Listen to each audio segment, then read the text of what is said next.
Hello दोस्तों, स्वागत है आप सभी का मेरे यूट्यूब चैनल द संजय में। दोस्तों, यूजीसी नेट और DSSS की सीरीज चल रही है, जिसमें आज जो हम बात करने जा रहे हैं वो बात करने जा रहे हैं माइक्रो टीचिंग के बारे में।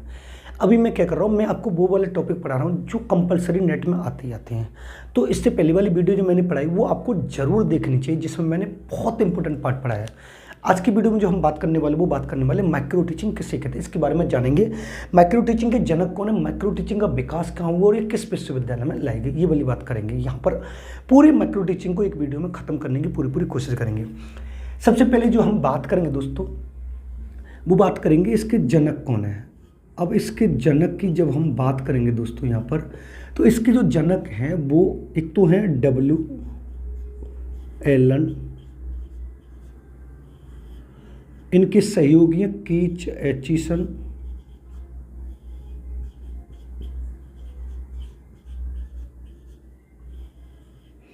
और एक है बुश।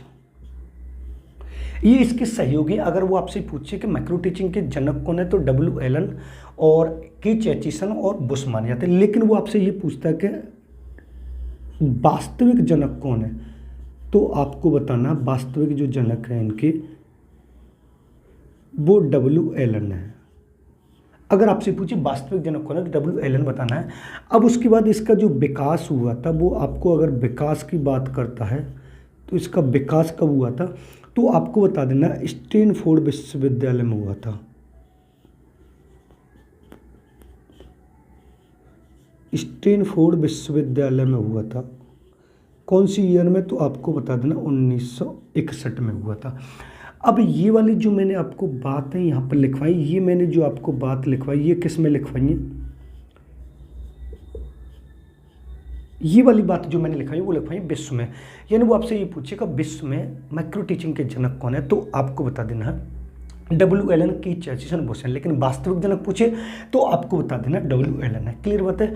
लेकिन वो आपसे ये पूछे कि माइक्रो टीचिंग का विकास किस विश्वविद्यालय में हुआ था, तो आपको बताना स्टैनफोर्ड विश्वविद्यालय। ईयर की बात करें तो आपको बता देना 1961 ईस्वी में हुआ था। ये वाली बात क्लियर होगी। अब उसके बाद जब हम भारत की बात करते हैं, यहाँ पर जब हम भारत की बात करेंगे कि भारत में माइक्रो टीचिंग का विकास कब हुआ, तो यहाँ पर जो पॉइंट होते हैं, पहला पॉइंट जब हम बात करेंगे तो सबसे पहले जो हम बात करेंगे 1967 में एक D.D. तिवारी थे। आपको याद रखना है D.D. तिवारी। कौन याद रखना, D.D. तिवारी थी। और D.D. तिवारी 1967 में माइक्रो टीचिंग का विकास शिक्षण प्रशिक्षण के क्षेत्र में किया। शिक्षण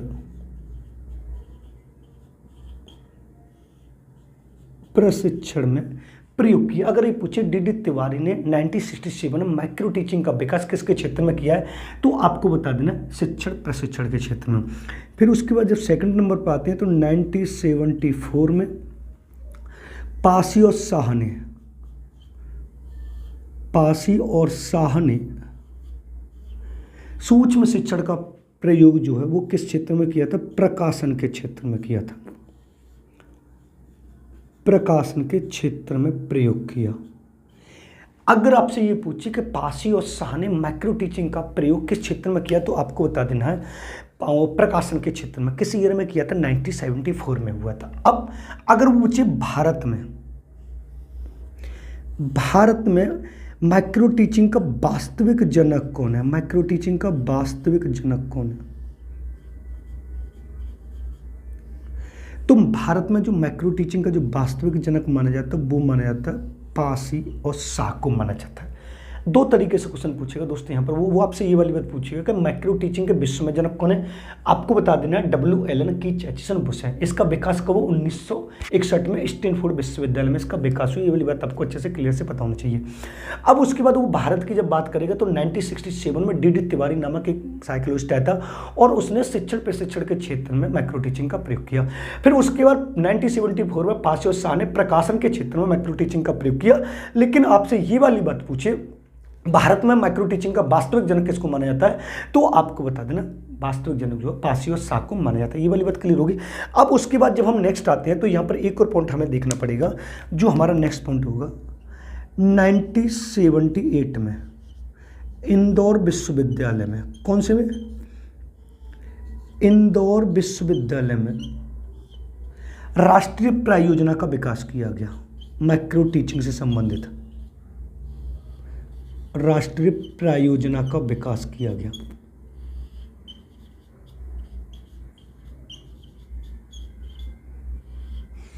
ये तीनों बातें आपको अच्छे से याद होना चाहिए कि माइक्रो टीचिंग की सबसे पहली जो राष्ट्रीय प्रायोजना इंदौर विश्वविद्यालय में किस ईयर में की गई, तो 1978 में की गई थी। 1967, 1974 और 1961 मैंने आपको बहुत अच्छे से क्लियरफाई कर दिए। क्लियर बात है, ये वाली बात होगी।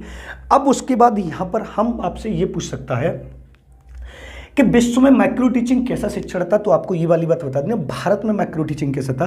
तो अगर वो ये पूछता कि भारत में माइक्रो टीचिंग कैसा था, तो आपको बताना भारत में सूक्ष्म शिक्षण कैसा था। तो आपसे ये क्वेश्चन पूछेगा भी, भारत में सूक्ष्म शिक्षण कैसा था, तो आपको दोस्त बताना भारत में जो माइक्रो टीचिंग था वो कैसा था, वास्तविक शिक्षण था। कैसा था, वास्तविक शिक्षण था।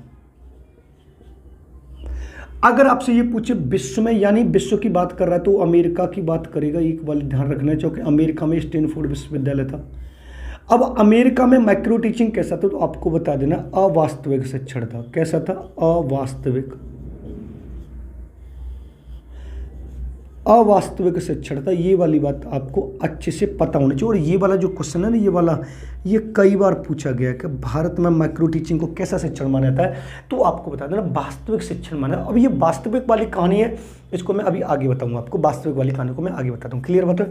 अब थोड़ा इसके बारे में जानते हैं हम कि माइक्रो टीचिंग होता क्या। देखो थोड़ा यहाँ से लिखेंगे, अध्यापक शिक्षा के क्षेत्र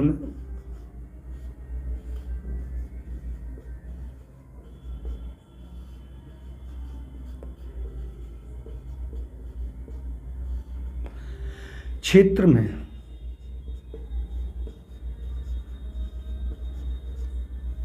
सूक्ष्म शिक्षण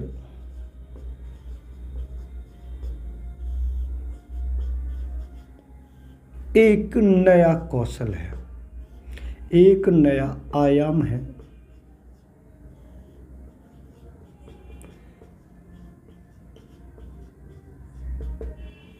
जिसमें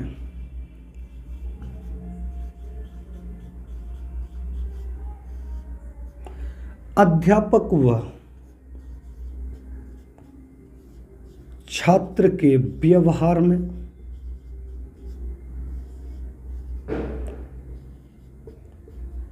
परिवर्तन लाकर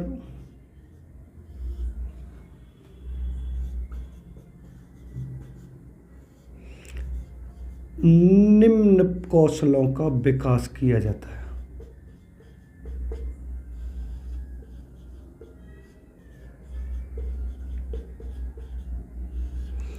विकास किया जाता है।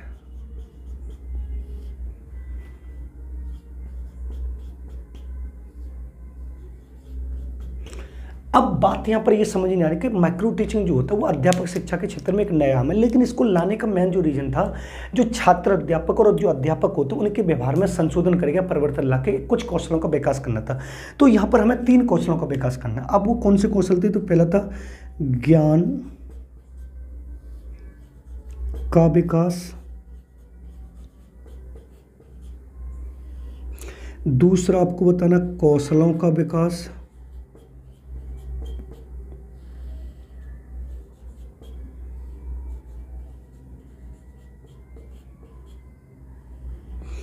तीसरा अभिवृत्ति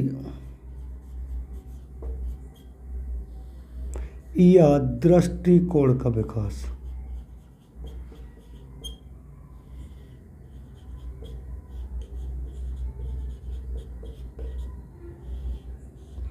इन 3 कौशलों का विकास किया ताकि जब आप माइक्रो टीचिंग करें तो पढ़ाते समय आपके व्यवहार में कौन सा संशोधन आना चाहिए, कौन सा संशोधन नहीं आना चाहिए। और ये वाली बात आपको अच्छे से समझ में आनी चाहिए कि जब ये माइक्रो टीचिंग जो लाया गया वो अध्यापक शिक्षा के क्षेत्र के लिए लाया गया, लेकिन आपसे यहाँ पर ये क्वेश्चन जरूर पूछेगा कि विश्व में माइक्रो टीचिंग को कैसा शिक्षण माना, तो आपको बताना अवास्तविक, लेकिन भारत में कैसा शिक्षण माना तो आपको बताना वास्तविक शिक्षण माना था। ये वाली बात क्लियर है।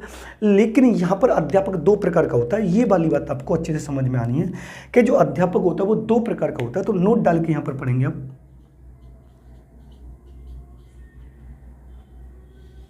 देखो नोट डाल के थोड़ा समझना।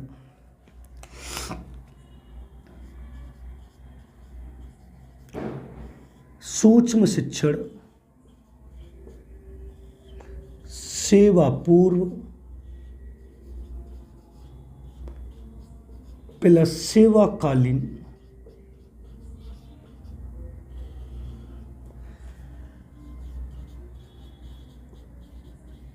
अध्यापकों के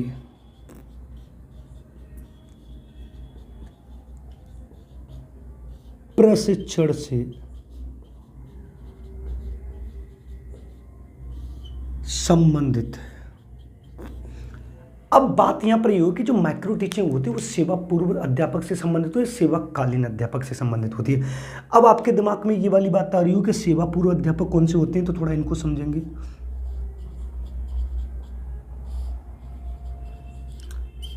सेवा पूर्व होता है और एक सेवाकालीन होता है।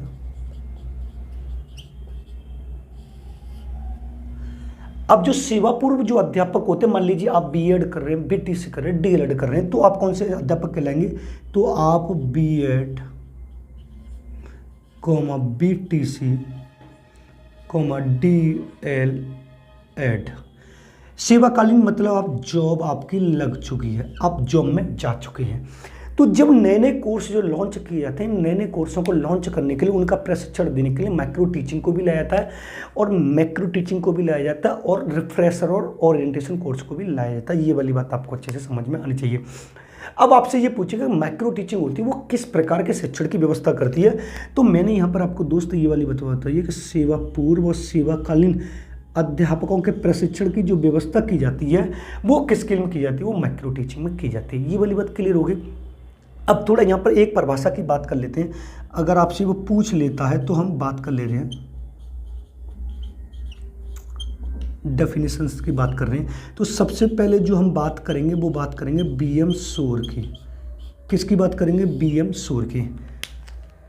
देखो इन्होंने कहा है सूक्ष्म शिक्षण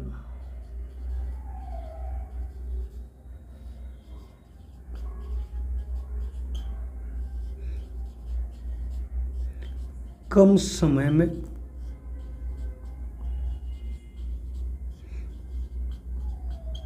कम छात्रों को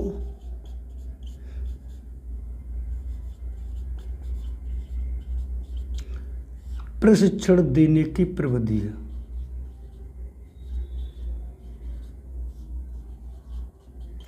प्रशिक्षण देने की जो प्रविधि वो किसने की है, वो बीएम शोर ने की। एक उसकी आती है एलन की कि सूक्ष्म से शिक्षण क्रियाओं को, एक एलन की और आप पढ़ लीजिए अगर आपको समझ में आएगी।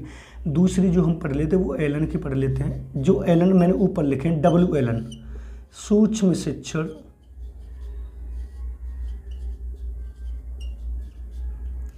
शिक्षण को लघु क्रियाओं में बांटना है।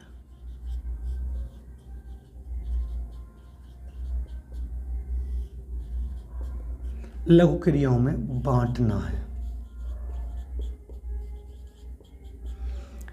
अब इसको माइक्रो टीचिंग को एक बार दोबारा समझा, क्योंकि माइक्रो टीचिंग से कंपलसरी क्वेश्चन आ रहा है, टेट में बैठे या सीटेट में, सुपर टेट में, यूजीसी नेट में बैठे। अगर पूछे माइक्रो टीचिंग के जनक विश्व में कौन है, डब्ल्यू एलन, इनके सहयोगी कौन है, कीच एचिसन बुश हैं। माइक्रो टीचिंग के वास्तविक जनक पूछे तो कौन हुआ, डब्ल्यू एलन है। और इसका विकास जो हुआ था स्टैनफोर्ड विश्वविद्यालय में 1961 में होती। वाली बात क्लियर है। भारत में डीडी तिवारी ने सर्वप्रथम माइक्रो टीचिंग का प्रयोग शिक्षण प्रशिक्षण के क्षेत्र में किया था। 1974 में पासी और साने प्रकाशन के क्षेत्र में माइक्रो टीचिंग का प्रयोग किया था। लेकिन भारत में माइक्रो टीचिंग का वास्तविक जनक पासी और सा को मनाया था। ये वाली बात आपको ढंग से याद होनी चाहिए। अमेरिका में माइक्रो टीचिंग को अवास्तविक शिक्षण कहा जाता है, लेकिन भारत में सूक्ष्म शिक्षण को वास्तविक शिक्षण कहा जाता था। अब उसके बाद मैंने आपको बताया था कि माइक्रो टीचिंग जो होता है दो प्रकार के अध्यापकों के लिए प्रयोग करते हो। अध्यापक भी दो ही प्रकार का होता है, एक सेवापूर्व और सेवाकालीन। अगर आपकी जॉब लग चुकी है तो आप सेवाकालीन, अगर आपकी जॉब अभी नहीं लगी है तो आप सेवापूर्व अध्यापक हैं। अब इन दोनों अध्यापकों में इन कौशलों का विकास करता है, ज्ञान का विकास करेगा, कौशलों का विकास, अभिवृत्ति और दृष्टिकोण। अभिवृत्ति होता है हमारा देखने का नजरिया, यानी एटीट्यूड जिसे बोलते हैं। अब बात मैंने आपको यहाँ पर बताई है कि माइक्रो टीचिंग सूक्ष्म से सेवा पर सेवाकालीन अध्यापकों के प्रशिक्षण से संबंधित है। ये मैंने आपको पूरा समझा दिया। इसकी मैंने 2 परिभाषा लगा दी। बीएम सूर्य की सूक्ष्म शिक्षण कम समय में कम छात्रों को प्रशिक्षण देने वाली प्रक्रिया है। उसके बाद एलन की मैंने लिखा है सूक्ष्म शिक्षण को लघु क्रियाओं में बांटना होता है, यानी माइक्रो टीचिंग छोटे छोटे भागों में बांटकर अध्ययन करते हो और इसमें एक समय में एक ही कौशल का प्रयोग किया जाता है। आप इसका स्क्रीनशॉट ले लें, नोट कर लें, आगे चलते हैं।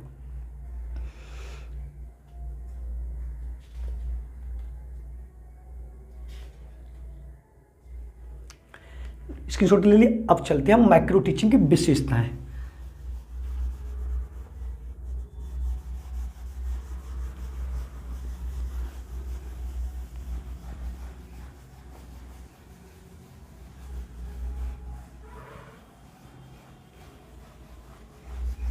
अब हेडिंग डालेंगे आप माइक्रो टीचिंग की विशेषताएं।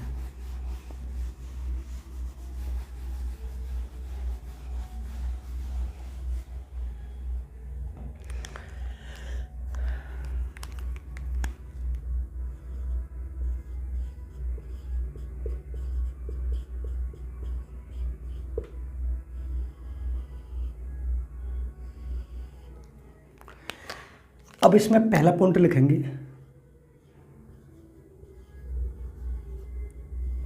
सूक्ष्म शिक्षण एक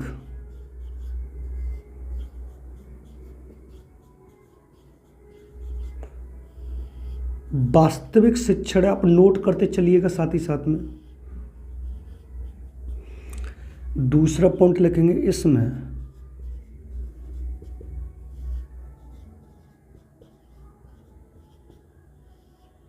शिक्षण का समय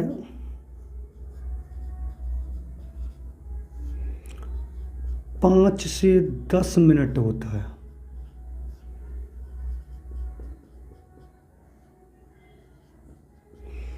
तीसरा पॉइंट लिखेंगे इसमें कक्षा का आकार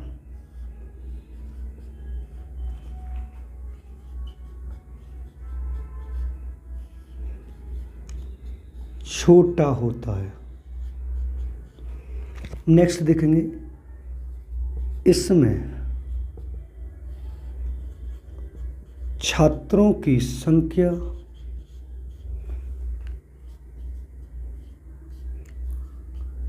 5 से 7 होती है। इसमें एक बार में एक कौशल का प्रयोग किया जाता है।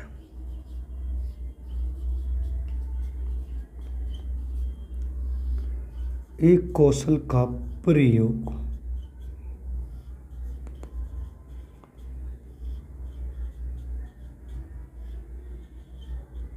किया जाता है। नेक्स्ट देखेंगे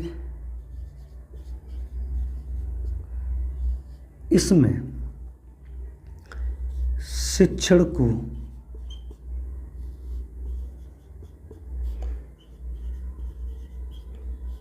लघु क्रियाओं में बांटना है।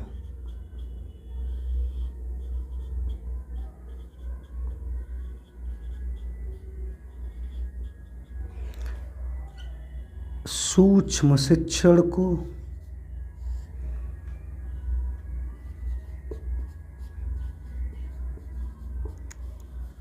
अमेरिका में अवास्तविक शिक्षण कहते हैं। अवास्तविक शिक्षण है। इसमें छात्र अध्यापक के सहपाठी होते हैं।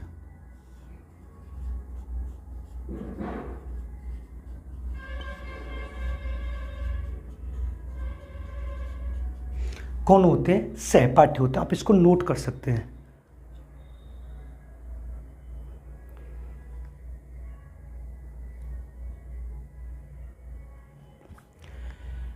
एक लास्ट पॉइंट लिखेंगे इसमें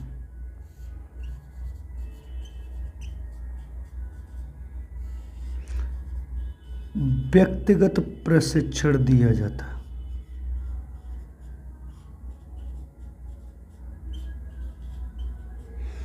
ये सारी की सारी बातें हमारी माइक्रो टीचिंग होती है। मतलब कहने का ये होता है विशेषता जो हमारी ली जाती है दोस्तों, विशेषताएं जो बताई जाती है जिसके अंदर जो क्वालिटी होती है, जो जिन पॉइंटों पर कार्य कर रही है, तो वो एक तरह से हमारी विशेषता मानी जाती हैं। अब ये वाली बात आपको अच्छे से पता होगी, जो माइक्रो टीचिंग होता है भारत में कैसा माना, वास्तविक शिक्षण माना गया है। और आपसे ये पूछे माइक्रो टीचिंग में शिक्षण का समय कितना होता है, तो आपको बताना 5 से 10 मिनट के अंदर किया जाता है। दूसरा, इसमें कक्षा का आकार भी छोटा होता है, छोटे से कक्षा हो तो कक्षा के आकार में भी जो हमारे स्टूडेंट होते हैं 5 से 7 होते हैं, 8 से 10 स्टूडेंट होते हैं, सब्जेक्ट वाइज जो होते हैं। और इसमें एक बार में एक कौशल का विकास किया जाता है। जी हाँ, इसमें एक बार में एक कौशल का विकास किया जाता है। ये वाली बात आपको अच्छे से पता होना चाहिए। इसमें शिक्षण को लघु क्रिया में छोटे छोटे भागों में बांटकर अध्ययन करना होता है। ये वाली बात आपको, माइक्रो टीचिंग को अमेरिका में अवास्तविक माना जाता है। इसमें छात्र के जो सहपाठी होते हैं, हमारी मित्र मंडली तो होती है, मान लीजिए हम पढ़ा रहे, हमारे मित्र मंडली आगे बैठे हुए, आपने की होगी माइक्रो टीचिंग तो आपको अच्छे से पता होगा। और इसमें व्यक्तिगत रूप से प्रशिक्षण दिया जाता है, यानी एक बार में एक ही व्यक्ति शिक्षण कार्य करता है। ये वाली बात तो आपको अच्छे से पता होगी। तो ये वाली विशेषताओं से कंपलसरी यूजीसी नेट में क्वेश्चन पुटअप होता है। अब वो पूछेगा माइक्रो टीचिंग के कौशल कौन कौन से हैं।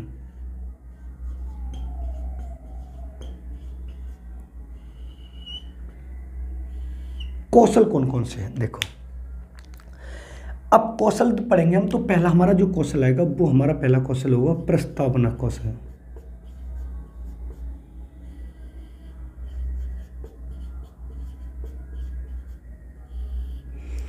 दूसरा जो हमारा होगा वो हमारा व्याख्या कौशल।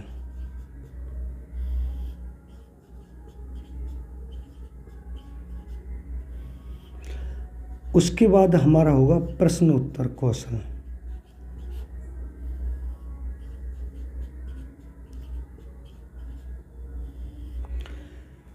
उसके बाद हमारा होगा पुनर्बलन कौशल।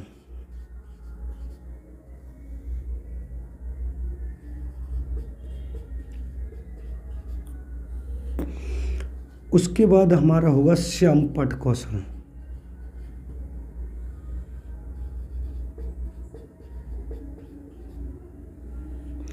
उसके बाद हमारा होगा मूल्यांकन कौशल।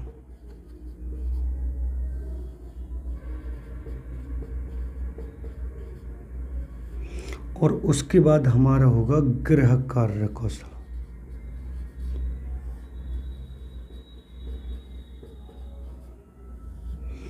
ये सारे हमारे कौशल होते हैं और इन कौशलों का प्रयोग करते समय माइक्रो टीचिंग में एक बार में एक कौशल का प्रयोग करना आपको सिखाया जाता है। एक बार में एक कौशल का प्रयोग करना आपको अच्छे से सिखाया जाएगा। एक कौशल पहले प्रस्तावना कौशल कर लिया, फिर उसका व्याख्या कौशल कर लिया, फिर उसके बाद पुनर्बलन कौशल है, प्रश्नोत्तर। एक बार में एक कौशल का प्रयोग करना आपको माइक्रो टीचिंग का है। लेकिन जब आपको एक साथ सारे कौशलों का प्रयोग करना सिखाया जाता है तो वो हमारा कहलाता है माइक्रो टीचिंग कहलाती है, जो बृहद कौशल होता है, जो हम आगे जाते हैं। अब बात यहाँ पर समझने वाली एक बात ये और होगी दोस्तों, अगर वो आपसे ये पूछे गृह कार्य कितने प्रकार का होता है, अगर पूछ लेता नेट में, अगर आपसे ये पूछे गृह कार्य कितने प्रकार का होता है तो आपको बता देना 4 प्रकार का हो। तो नेट में पूछा भी जाता है कि गृह कार्य कितने प्रकार का हो, तो 4 प्रकार कौन कौन से, तो आपको बताना है। एक होगा मौखिक, दूसरा होगा लिखित, उसके बाद होगा क्रियात्मक, और उसके बाद होगा प्रयोगात्मक। अगर वो आपसे पूछता कि गृह कार्य को कितने भागों में बांटा जा सकता है तो आपको बता देना गृह कार्य को 4 भागों में बांटा जाता है। मौखिक, लिखित, प्रयोगात्मक, क्रियात्मक। कुछ प्रयोग करके कहने के लिए बोला जाता है, कुछ क्रिया करके आपको ये क्रिया करके आनी है, और लिखित में आपको उस वाली कॉपी से ये करने के लाने। मौखिक में आपको 4 तक पहाड़े याद करके लाने, 10 तक पहाड़े याद करके लाने, 100 तक गिनती याद करके लाने। ये सारी बातें इस वाले कौशल में होती है। अब यहाँ पर बात एक और क्वेश्चन पुटअप ये होता है कि प्रस्तावना कौशल का प्रयोग क्यों किया जाता है। वो आपसे क्वेश्चन ये नेट में भी पूछ रहा है और किसी भी एग्जाम में पूछ रहा है, मतलब जिसमें आता है ये वाला माइक्रो टीचिंग, तो आपसे वो पूछता है कि प्रस्तावना कौशल क्यों प्रयोग किया जाता है। तो आपको ये वाली बात बतानी है कि प्रस्तावना कौशल को पूछने का जो मेन रीजन है, छात्रों के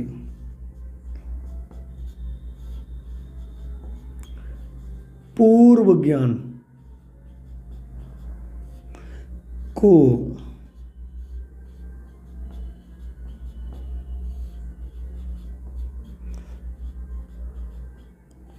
जानने के लिए आपको किस कौशल का प्रयोग किया था, तो आपको बता देना छात्रों के पूर्व ज्ञान को जानने के लिए प्रस्तावना कौशल की प्रयोग किया था। मतलब मैं आपको जो चीज़ पढ़ाने आया हूँ तो एक बार मैं आपको जान तो लूँ कि मैं जिसको पढ़ाने आया हूँ वास्तव में आप उसके बारे में जानते या नहीं जानते, या फिर मैं आपको पढ़ाते चलूँ, तो ये वाली बात भी आपको समझ लेनी है। अगर आपको ये वाली बात जाननी है कि प्रश्नोत्तर कौशल का प्रयोग किया था या व्याख्या कौशल का कौशल प्रयोग किया था, तो प्रश्नोत्तर कौशल की जब वो बात करता है कि प्रश्नोत्तर कौशल का प्रयोग किया जाता है, तो आपको बताना छात्रों में जिज्ञासा उत्पन्न करने के लिए, जिज्ञासा उत्पन्न करने के लिए हम किस कौशल का प्रयोग करते, तो आपको बता देना है प्रश्नोत्तर कौशल का। यानी हम जानने की कोशिश ये करते हैं कि बच्चा पढ़ने में रुचि ले रहा है नहीं ले रहा, ले रहा है तो जिज्ञासु होगा, नहीं ले रहा तो क्वेश्चन आंसरों का प्रयोग नहीं किया जाएगा। अब वो आपसे ये पूछेगा श्यामपट्ट कौशल का प्रयोग क्यों किया जाता है, श्यामपट्ट का, तो अगर आपसे ये पूछे श्यामपट्ट कौशल का प्रयोग किया जाता है, तो आपको बताना मुख्य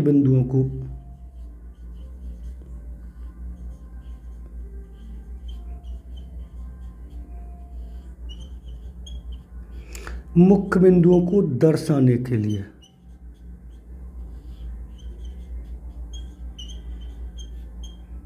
मुख्य बिंदुओं को दर्शाने के लिए किसका प्रयोग किया था, वो किया था श्यामपट्ट कौशल का प्रयोग। पुनर्बलन कौशल आप जानते हो, छात्रों को फीडबैक देने के लिए, तो अगर इसकी पूछे कि छात्रों को फीडबैक देने के लिए, क्या देने के लिए, फीडबैक देने के लिए किसका प्रयोग किया जाता है, आपको बताना है पुनर्बलन कौशल का। अब बात यहाँ पर ये बात आती है कि मूल्यांकन कौशल का प्रयोग क्यों किया जाता है, तो यहाँ पर आपको बता देना मूल्यांकन कौशल का प्रयोग ये किया जाता है कि पाठ को समझ को जानने के लिए कि आपको जो हमने पढ़ा है वो आपकी समझ में आया है या नहीं आया, इस बात की जानकारी करने के लिए हमें किसका प्रयोग करना पड़ता है, तो आपको बता देना मूल्यांकन कौशल का प्रयोग किया था। आपको बताना है पाठ की समझ को जानने के लिए,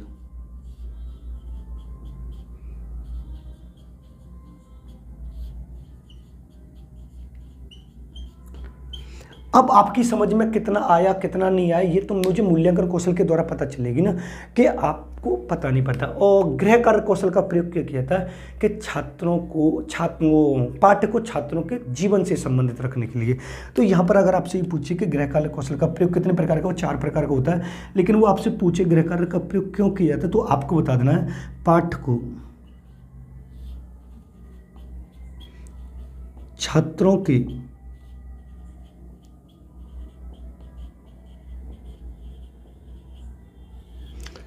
वास्तविक जीवन से जोड़ने के लिए,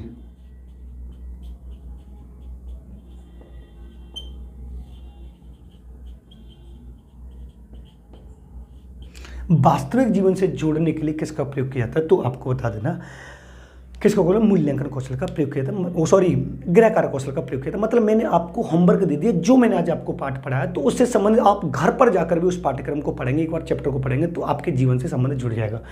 अगर आपसे ये पूछे कि व्याख्या कौशल का प्रयोग किया जाता है, तो आपको बताना पाठ को प्रस्तुत करने के लिए, पाठ को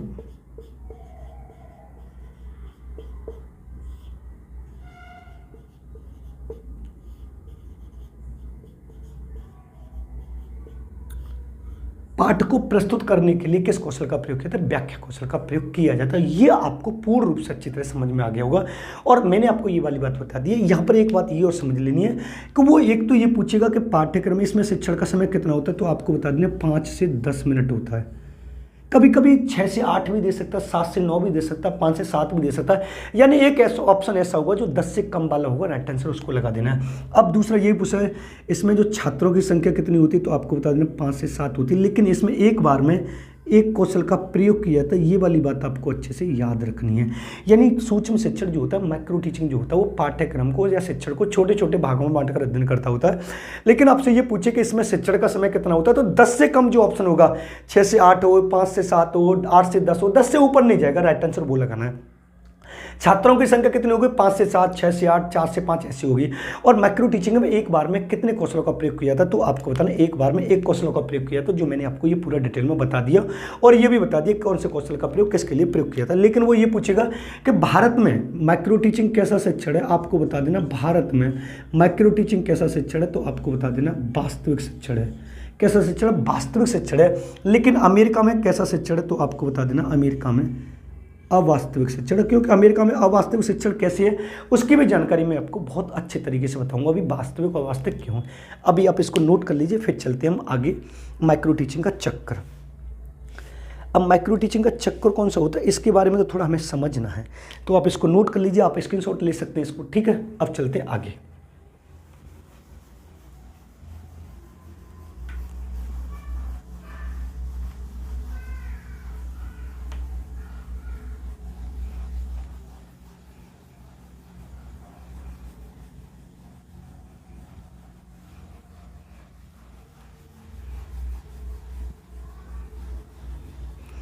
अब आप हेडिंग डालिए माइक्रो टीचिंग का चक्कर, आप सूक्ष्म शिक्षण का चक्कर कौन सा होता है।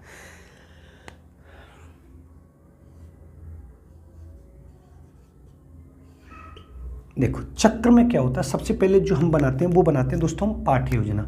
क्या बनाते हैं? सबसे पहले हम बनाते हैं पाठ्य योजना।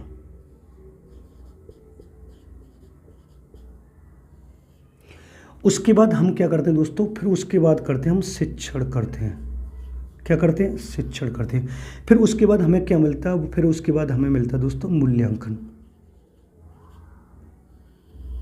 जिसका दूसरा नाम होता है पृष्ठपोषण। आप दोनों चीज़ एक बात सही कैसे बोल सकते हैं, क्या होता है? पृष्ठपोषण होता है। फिर उसके बाद दोबारा हम पाठ्य योजना बनाते हैं,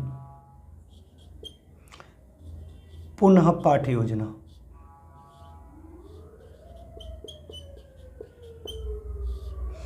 फिर उसके बाद हम पुनः शिक्षण करते हैं।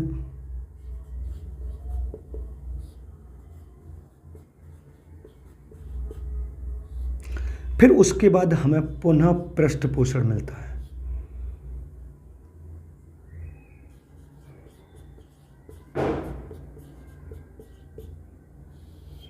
ये हमारा दोस्तों माइक्रो टीचिंग का चक्र, और ये वाला चक्र आपको अच्छे से समझ में आना चाहिए। कौन सा होता है? देखो सबसे पहले मैंने बनाया पाठ्य योजना, फिर उसके बाद मैंने आपको कराया शिक्षण, फिर उसके बाद मैंने आपको फीडबैक यानी पृष्ठपोषण दिलवाया, फिर उसके बाद दोबारा आपने पाठ्य योजना बनाई, फिर दोबारा शिक्षण किया, फिर दोबारा आपको फीडबैक मिला।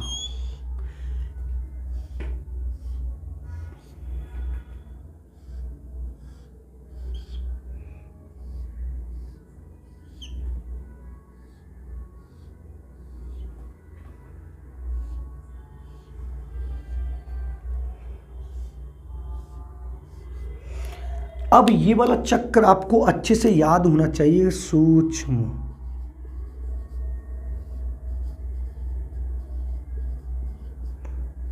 शिक्षण चक्र, ये आपको अच्छे से याद होगा। और इसमें पहला पॉइंट कौन सा होगा? ये वाला होगा। दूसरा कौन सा? ये होगा। तीसरा ये होगा। चौथा ये होगा। पांचवा ये होगा। और छठवां ये होगा। समझने वाली बात है। देखो मान लीजिए सबसे पहले हम पाठ्य योजना बनाते हैं। पाठ्य योजना बनाने के बाद पाठ्य योजना बन गई, लेसन प्लान बन गया। लेसन प्लान बनाने के बाद हम टीचिंग करने जाते हैं। टीचिंग करने के बाद जो हमारी फाइल होती है वो पीछे रखी होती है, और उस फाइल में कमेंट लिखे जाते हैं कि आपका खड़े होने की व्यवस्था ठीक नहीं है, आपकी क्लास में अनुशासनहीनता हो रही है, आपकी क्लास में बच्चे बात कर रहे हैं, ये सारी बात कमेंट होते हैं। फिर ये मूल्यांकन पृष्ठपोषण मिलने के बाद फिर दोबारा स्कूल में हम अपनी एक और पाठ्य योजना बनाते हैं, फिर दोबारा पढ़ाने जाते हैं, फिर दोबारा फीडबैक मिलते हैं। ये प्रोसेस जब तक चलती रहती है जब तक आपकी फाइल में सारे के सारे कमेंट पॉजिटिव ना आ जाए। ये प्रक्रिया तब तक चलती रहेगी जब तक आपकी कॉपी में सारे के सारे पॉइंट पॉजिटिव नहीं आ जाएंगे। ये प्रक्रिया चलती रहेगी। क्लियर बात? अब समझने वाली बात यहाँ पर दोस्त ये है कि मान लीजिए यहाँ पर नोट डाल के जो हम पढ़ रहे हैं वो सारा हमें समझना है, और ये जो नोट डाल के मैं आपको लिखा रहा हूं इसके बारे में आपको समझना चाहिए और इम्पोर्टेंट है। वो आपसे ये पूछेगा सूक्ष्म शिक्षण का प्रथम कौशल। दूसरा क्वेश्चन पुटअप करेगा सूक्ष्म शिक्षण का, सूक्ष्म शिक्षण चक्र का पहला पद। तीसरा कोटा करेगा सूक्ष्म शिक्षण का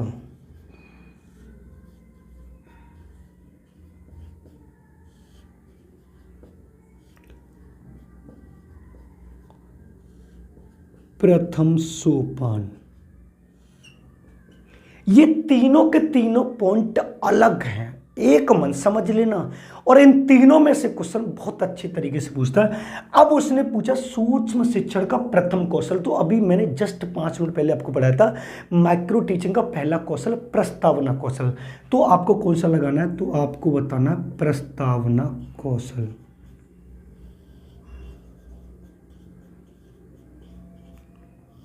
प्रथम कौशल की बात हो रही है। दूसरा क्वेश्चन उसने पूछा सूक्ष्म शिक्षण चक्र का पहला पद। ये चक्र बना हुआ है, इस चक्र में पहला पद कौन सा है, तो पाठ्य योजना है। अच्छे से समझ लेना, पाठ्य योजना। अब सूक्ष्म शिक्षण का प्रथम सोपान तो आपको बता देना अभिविन्यास।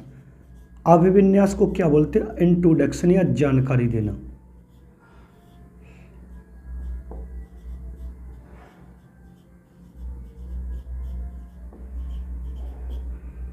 जब आप पढ़ाने किसी स्कूल में या किसी बच्चों क्लास में पढ़ाने जाओगे तो पहले अपने बारे में जानकारी करोगे, बच्चों के नाम पूछोगे, अपने नाम बताओगे, थोड़ा फिर जो पढ़ाने आ रहे हो उस टॉपिक के बारे में बताओगे कि मैं ये वाली बात आपको पढ़ाने आया हूँ और ये सब्जेक्ट पढ़ाने। ऐसा नहीं हो जाते जाते आप पढ़ाने लग जाओ। तो आपसे पूछे सूक्ष्म शिक्षण का प्रथम कौशल कौन सा, तो आपको बताना मेरे दोस्त प्रस्तावना कौशल। अगर ये पूछे सूक्ष्म शिक्षण चक्र का पहला पद कौन सा, तो आपको बताना है पाठ्य योजना। अगर ये पूछे माइक्रो टीचिंग का पहला सोपान कौन सा है, तो आपको बताना अभिविन्यास यानी इंट्रोडक्शन है। ये वाली बात क्लियर होगी। अब बात यहां पर समझ में ये आती है कि माइक्रो टीचिंग का समय कौन कौन सा होता है। अब सूक्ष्म शिक्षण के समय की बात आ रही है।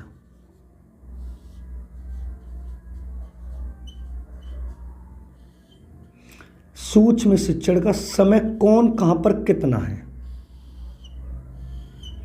अब ये समय की जब हम बात करेंगे तो सबसे पहले हम बात करेंगे अमेरिका की, फिर उसके बाद करेंगे हम भारत की, और उसके बाद करेंगे हम एक और की। तो सबसे पहले जो हम बात करते हैं वो बात करते हैं भारत की। सबसे पहले जो हम बात करेंगे भारत में, भारत में आपको बता देना 36 मिनट है। कितना मिनट है, अगर ये पूछे भारत में माइक्रो टीचिंग का समय कितना है, तो आपको बताना 36 मिनट। कैसे होता है देखो समझें। पहले नंबर पाएगा शिक्षण, उसके बाद दूसरे पाएगा पृष्ठपोषण, उसके बाद आएगा पुनः पाठ्य योजना,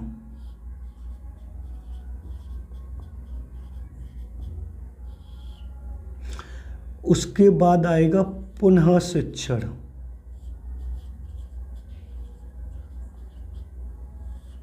और उसके बाद आएगा पुनः पृष्ठपोषण।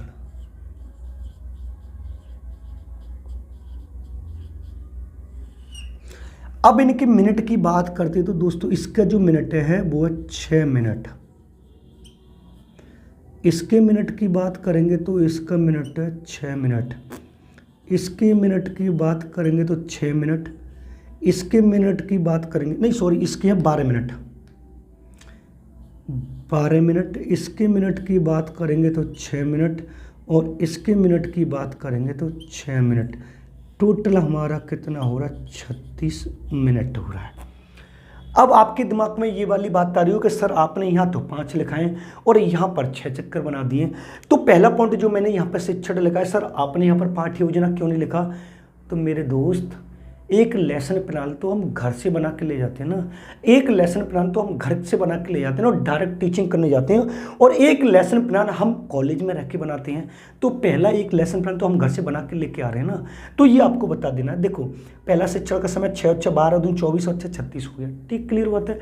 एक लेसन प्लान तो हम घर से बना के ले जाते हैं ना, और एक लेसन प्लान हम स्कूल में बनाते हैं। जो लेसन प्लान स्कूल में बना रहे हैं तो उसका बनाने में टाइम ज़्यादा लगेगा ना, तो उसके लिए मैंने कितना समय बताया आपको, 12 मिनट बताया। उसके लिए मैंने समय कितना बताया, उसके लिए मैंने आपको 12 मिनट बताया। ये वाली बात आपको अच्छे से समझ में आनी चाहिए, क्लियर बात है। ये वाली बात आपको समझ में आए कि भारत में अगर आपसे ये पूछे भारत में माइक्रो टीचिंग का समय कितना है, तो आपको बताना है कितना समय है, 36 मिनट। अगर दूसरे नंबर पर वो बात करता है कि अमेरिका में कितना है, अमेरिका में पूछेगा तो आपको पता है स्टैनफोर्ड विश्वविद्यालय में पूछेगा।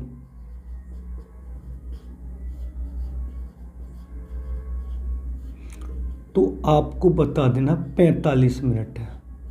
कितना बताना है? 45 मिनट बताना। वो कैसे बताना? देखो, पहले नंबर पर आएगा शिक्षण, वही बात आएगी। दूसरे नंबर पर आएगा पृष्ठ पोषण। तीसरे नंबर पर आएगा पुनः पाठ्य योजना।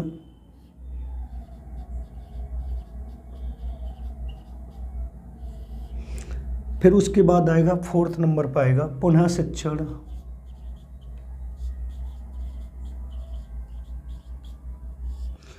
उसके बाद आएगा पुनः पृष्ठ पोषण।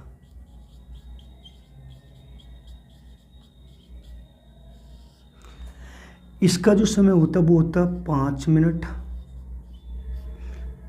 इसका जो होता है वो होता है 10 मिनट। इसका जो होता है वो होता है 15 मिनट। इसका होता है 5 मिनट और इसका होता है 10 मिनट।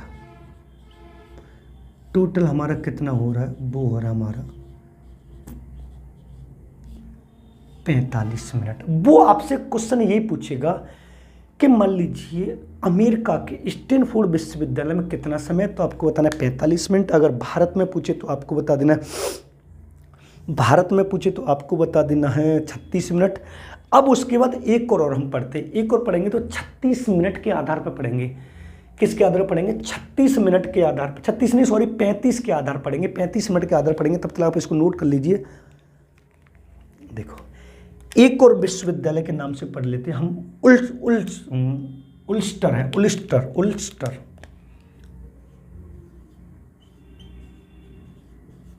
एक उल्स्टर विश्वविद्यालय है।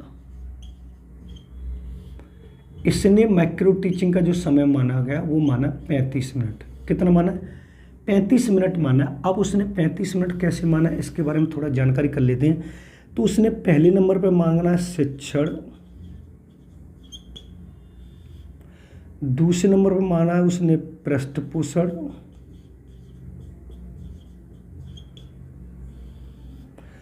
थर्ड नंबर पर माना है पुनः पाठ्य योजना,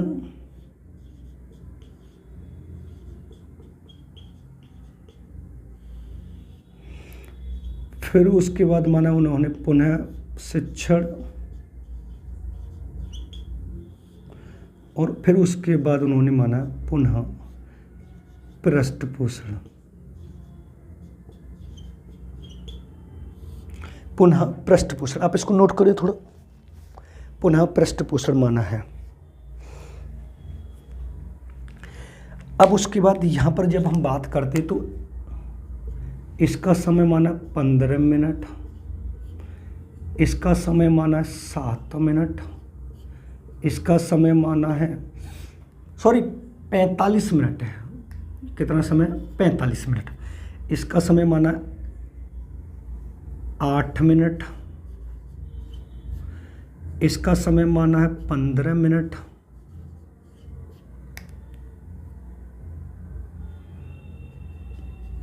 इसका समय माना है 45, सॉरी ये गड़बड़ हो रहा है थोड़ा, आज थोड़ा गर्मी की वजह से गड़बड़ हो रहा है। तो ये 60 मिनट माना है। 15 दूनी 30, 15 तीन 45, 15 चौका 60 मिनट। उल्स्टर विश्वविद्यालय ने इसका समय जो माना वो कितना माना? वो 60 मिनट माना। एक बार इसको नोट कर लीजिए आप।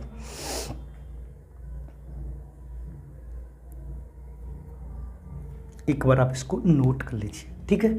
अब थोड़ा हम देखते हैं माइक्रो टीचिंग का सबसे मेन पार्ट ये है, वो मैंने आपको पूरा समझा दिया। अब एक बार हम देखते हैं थोड़ा, यहीं पर हम इसको देख लेते हैं पृष्ठ पोषण।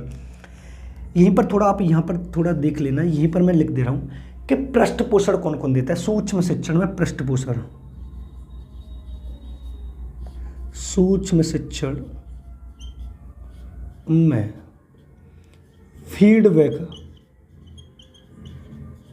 फीडबैक के स्रोत कौन कौन से, यानी फीडबैक कौन कौन देता है, ये वाली बात वो आपको समझ में आनी है। जो हमारी कॉपी पर कमेंट जो लिखे जाते हैं वो कौन कौन लिखता है, इनको थोड़ा हम समझ लेते हैं। पहला जो होगा वो होगा हमारा ऑडियो,